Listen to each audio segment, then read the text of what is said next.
afternoon. Thank you so much for staying with us this afternoon on the Dee Armstrong Show. We're kind of switching gears to, it's still a segment of hope and a segment of fun, we're hoping, but it's a serious segment. This afternoon, joining the fun crew is Faye Gibson, and she is here to tell us about a walk that's going on, and it's near and dear to her because it's for money, for research, for multiple sclerosis, and she has MS. How are you?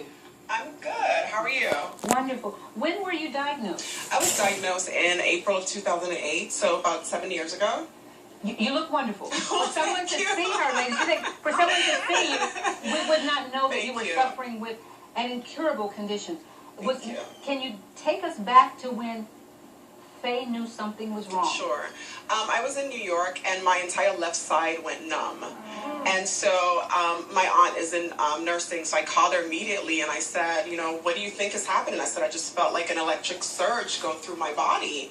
She said, well, you know, you're young, but sounds like you're having a heart attack, so let me try to get you into the hospital, which I hate, of course. Oh, yeah. So I said, you know what, it was Christmas time. I said, I'm going to come back to Atlanta, and I'll, you know, get tested there. So I came back, saw my internist, did an MRI, and she called me about a week later and said, you know, where are you? I said, I'm on a plane back to New York. She's like, I need you to get off the plane. And I was like, no. Oh, that was scary in and of itself. When they so say, scary. Stop what you're doing. Stop what you're doing. She said, there's a spot on your brain and one on your spine, so we need you to come back and see a neurologist. So when I came back, I was diagnosed with multiple sclerosis. That Good Friday, I had to do a spinal tap because I was tested for it before and got misdiagnosed by another neurologist. Oh, so in the past there was a suspicion. Yes.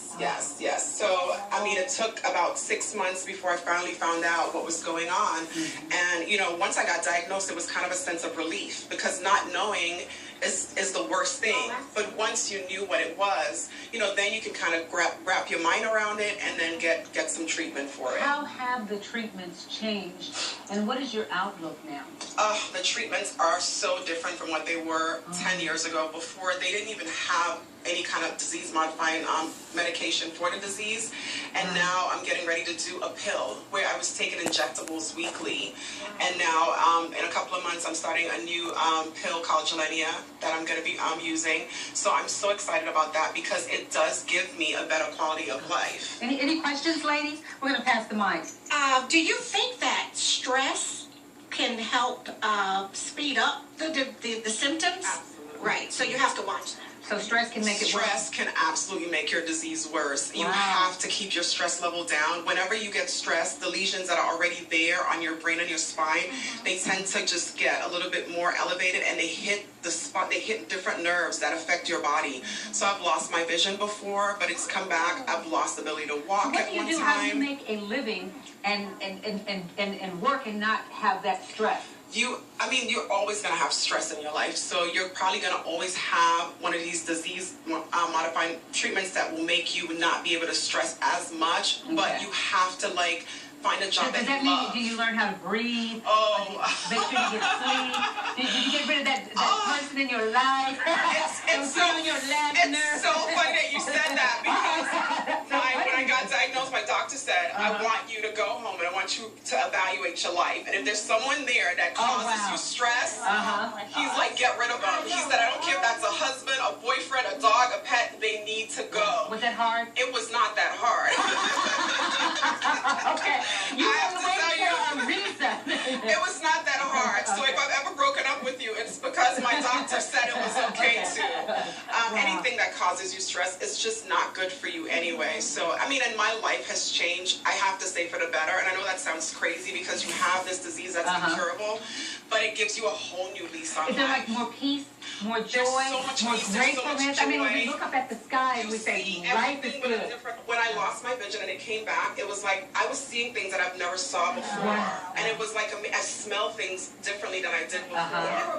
You were more in tune, and you hug a lot of your family members more. You say I love you more. I'm so bonded to my friends now. Right now, we're getting ready to do the New York walk, and I have my friends that are sending me flowers, and when I'm sick, they send me gift packages and cookies. I mean, I call them my village because when I'm sick, the village. Let me see if any of the other girls, you guys have any more questions?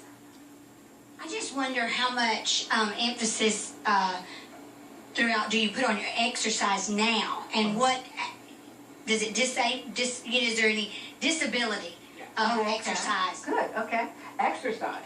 As long as you're mobile, which I am, you can exercise. I mean, that's actually really good for you. I have not been able to do that as much because I've been in the middle of walk season. But I started training for 5Ks, and it's done wonders for me. And as soon as I'm done with this season, I'm getting back out there because it really does help to keep you active and keep you going. So as much as you, even if you just do the walk, it helps your body so much. Well, tell them how the community can help because the walk is coming up. Yeah.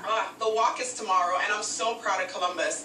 I came here last year, and I met with Lori Kaika and Rhonda Williams, and I said, I want to put Columbus on the map because we have 9 walks, and she was like, let's do it. And so I set a goal for them at 15,000, and they have exceeded that goal, and they're now at $20,000.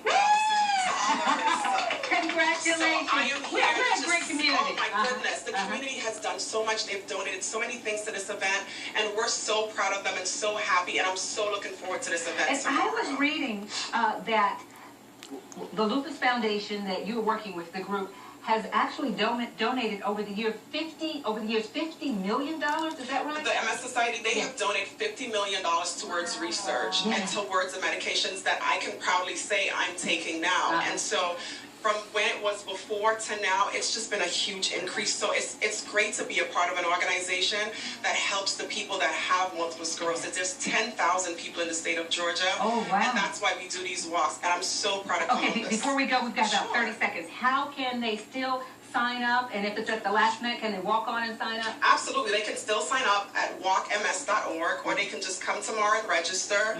And we're going to be there. We're expecting about 200 to 250 participants to do the walk at Golden Park.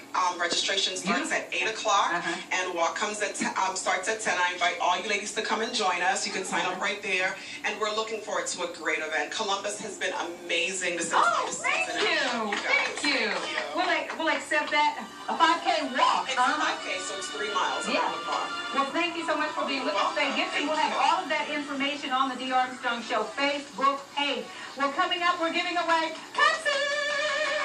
It's Pepsi Friday from now until we run out, okay? All you had to do was go to the D. Armstrong Show